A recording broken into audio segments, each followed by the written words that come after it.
My name is Tyler Rickenbach, and today I'm reviewing the Manfrotto Element M2 tripod. Let's get started.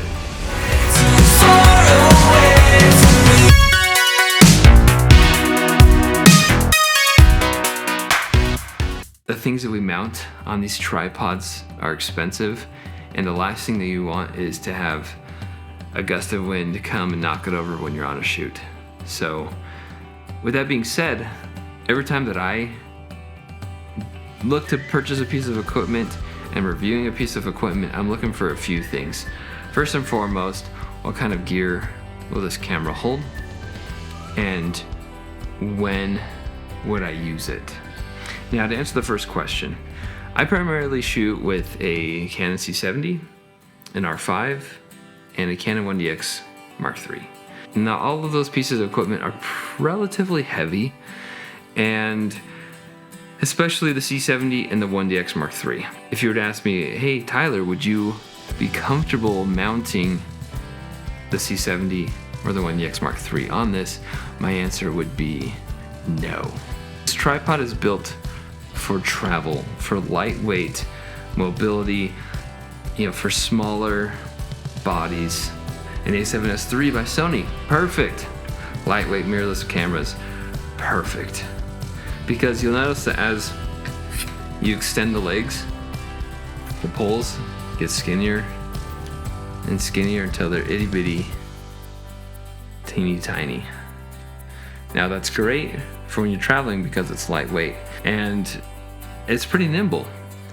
So when would I use this? I'll give you a perfect example. A few months ago, I was filming an interview inside a home, and on my tripod I had the Canon R5 and a 35mm lens, and it was perfect. Like, I had no problems. I felt safe. I felt like this was going to hold the gear that I had mounted to it.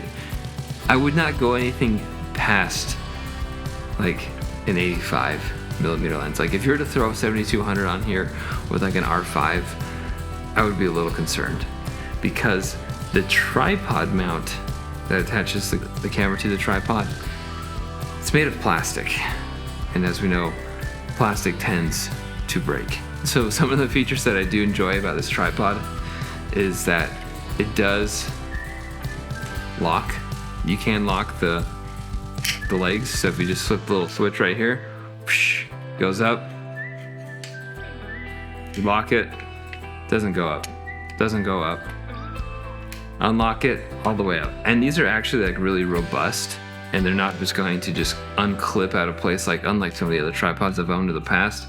And one of the things that I did find a little challenging is if you are to throw like a camera with the built-in battery grip, the 1DX Mark III, for example, as you can see in the footage, that if you tilt it to the left, you can't really get a straight line because the body is so big and it just kind of bangs up against the tripod. Make or break, you decide, but that is something to keep in mind when you are shopping. If you shoot a lot of vertical pictures, especially for content or vertical content, this is probably not the tripod for you. So this is a dedicated photo tripod. You could shoot video on this, but to try and like pan left to right, it's gonna get a little ugly. I would just use this for stills, or if you just want static shots with no movement whatsoever, perfect. So to conclude, would I buy this tripod?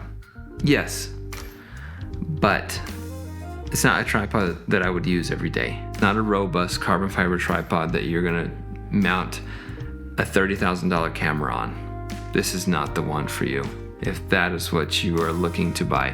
This is, however, a tripod that's made for backpacking, for lightweight travel, for just something stable enough to help you get the shots. I hope that when you are purchasing a new piece of equipment, that you ask yourself, how much weight can it hold? What am I gonna use it for? Knowing that, it'll make your life and buying process that much easier. We'll see you next time.